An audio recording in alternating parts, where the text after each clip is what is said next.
Avec vous. Et avec votre esprit. Évangile de Jésus-Christ selon Saint Marc.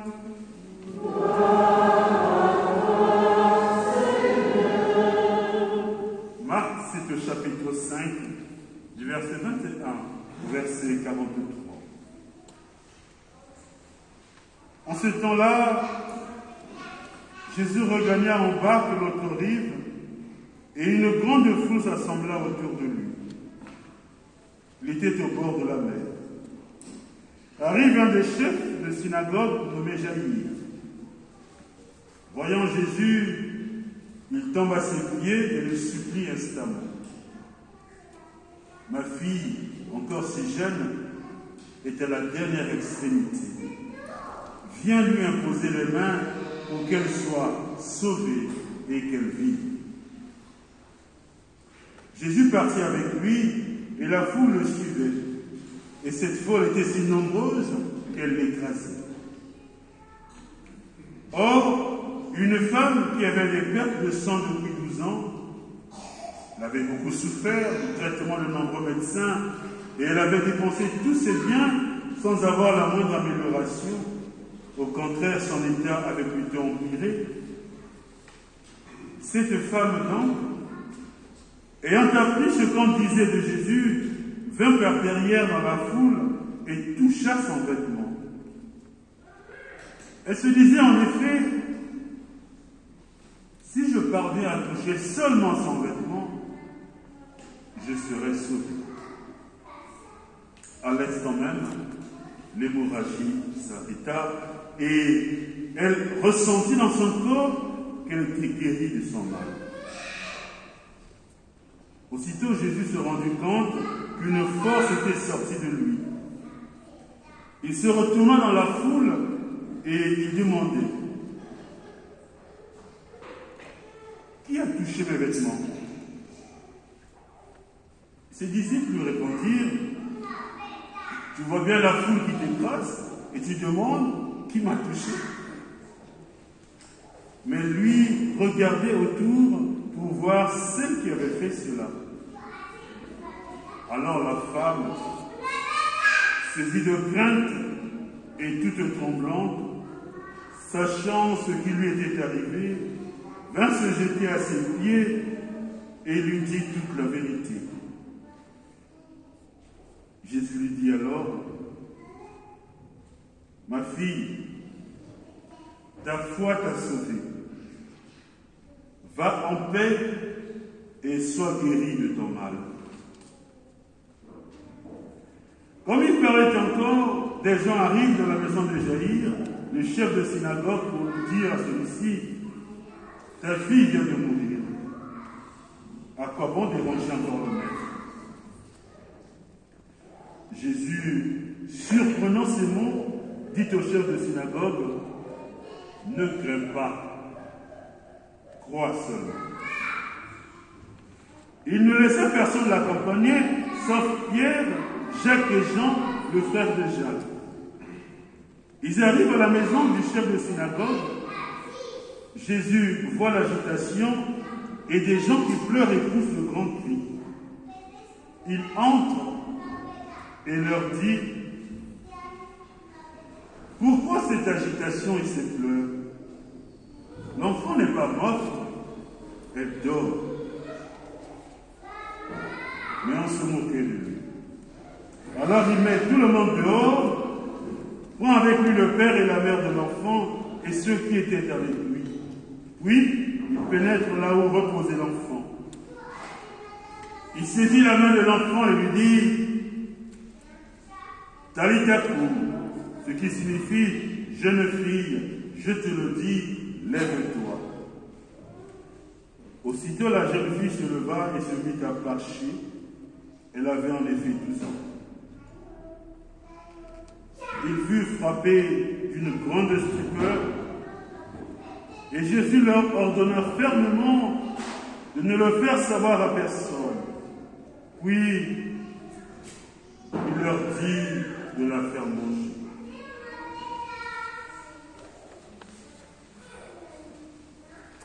Acclamons la parole de Dieu.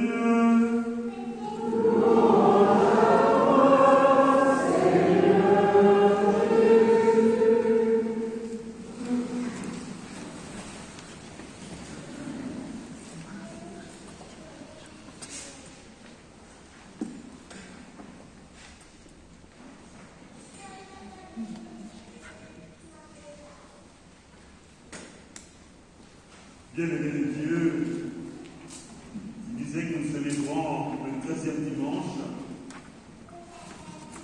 du temps ordinaire. Et la liturgie nous donne à relire ces textes pour essayer de comprendre déjà comment s'exprime notre foi et comment est-ce que dans l'expression de notre foi, la grâce de Dieu nous est donnée. Le fil conducteur dans toutes ces lectures, c'est que Dieu est le Dieu de la vie. Dans l'Évangile, la première partie, il y a 5 dames. Et l'écrivain sacré fait attention en disant qu'elle a rencontré beaucoup de médecins. Elle a rencontré des médecins, elle a essayé de se faire soigner. Mais ce n'était pas suffisant pour elle parce qu'elle souffrait beaucoup. Alors, ayant entendu ce que faisait Jésus, ayant entendu ce que disait Jésus, elle se tourne vers un autre médecin. Un médecin évidemment différent, Jésus. Et elle se dit en elle-même, si je touche la fronde de son vêtement, je serai sauvée. Et puisqu'elle le croit, elle le fait. Bien-aimés de Dieu, nous qui sommes ici rassemblés, comment réagissons-nous quand nous sommes dans une difficulté? Comme cette femme ayant tout essayé, est-ce que nous restons les yeux rivés sur le Christ Jésus? Ou bien nous nous disons nous-mêmes, j'ai essayé, j'ai prié, j'ai fait des réveils, j'ai fait des jeûnes, ça n'a pas marché pour moi. Donc je m'arrête. La résignation à ne pas regarder le Christ, à ne pas rester confiant dans le Christ. Dieu nous donne la vie, Dieu nous aime, et il ne nous abandonnera jamais. Mais tout s'accomplit si nous avons la foi. Tout s'accomplit si nous restons les yeux rivés sur le Christ. Jaïr, c'est pareil. C'est un chef. Et devant la mort de sa fille, qu'il sent vraiment imminente, il se tourne vers Jésus. Et que fait-il? Il se jette à ses pieds. En disant, ma fille est en train de partir, si tu peux lui épouser, viens lui épouser. Et Jésus ne s'arrête pas là. Voyant comment ce monsieur s'est agenouillé, Jésus découvre une première expression de la foi. Et c'est cette récompense que Dieu va accorder. Et même quand on lui dit que la fille est morte, Jésus ne s'arrête pas à cela. Il s'en va. Et il ramène à la vie cet enfant. Là, nous comprenons que le Christ n'est pas encore ressuscité. Donc, la puissance de la résurrection n'est pas encore évidente. Et pourtant, sa présence et sa parole montrent l'efficacité de la grâce et de la puissance de Dieu. Mais pourquoi, bien-aimés de Dieu, nous ne nous jetons pas au pied du Seigneur? Parfois, nous voulons trouver des solutions par nous-mêmes. Mais ce n'est pas cela. À un moment donné, réalisons que il y a un plus grand, il y a le Seigneur notre Dieu. Allons vers lui, non pas dans le temps que nous voulons, mais en disant au Seigneur, Seigneur mon Dieu, je ne comprends pas. Seigneur mon Dieu, je n'en peux plus. Mais je viens vers toi, Seigneur. Toi qui es toute grâce, toi qui es tout bien, Seigneur, je m'abandonne à toi.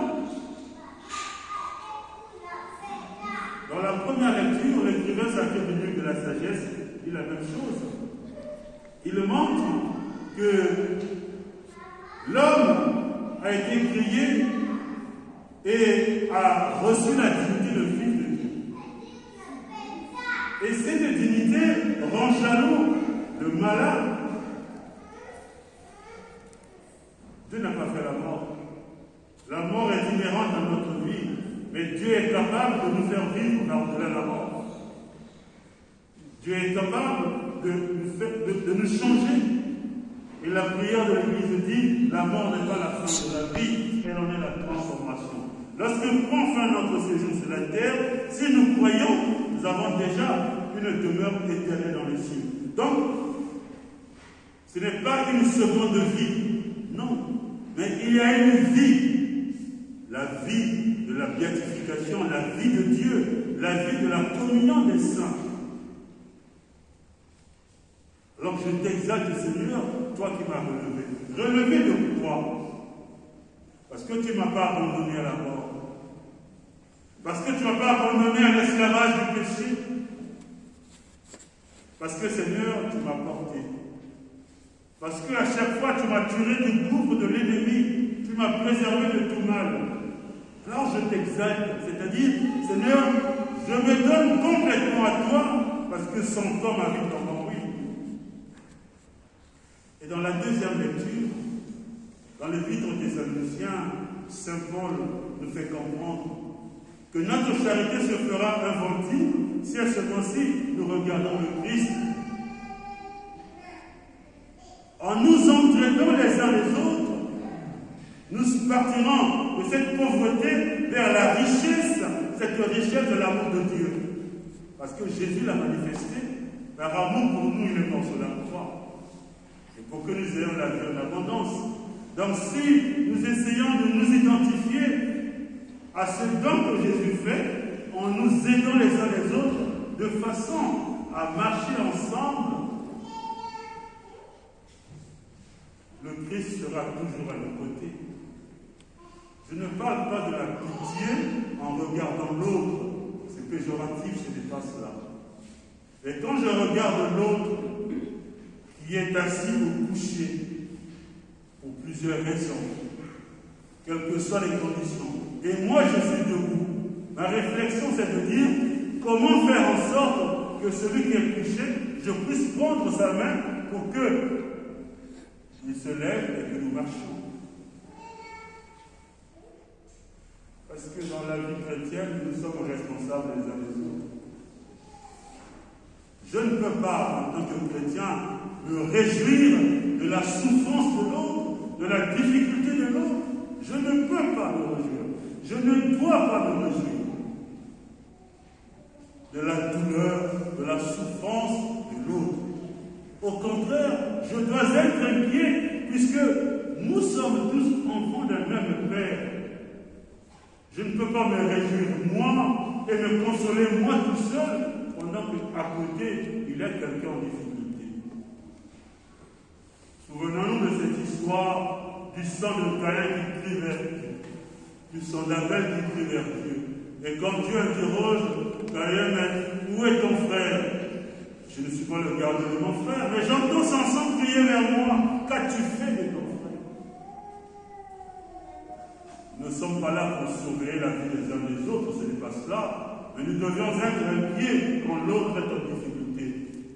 Première attitude, prions les uns pour les autres. Deuxième attitude, regardons jusqu'où va notre charité, en essayant d'écouter, de comprendre, pour relever et pour qu'ensemble nous puissions marcher. Bien-aimés de Dieu, la confiance en Dieu fait grandir en nous la foi. Et la foi nous fait aimer le Seigneur plus que jamais. Dieu est le Dieu de la vie. Prions-le et demandons-lui la grâce de l'aimer sans cesse tous les jours de notre vie.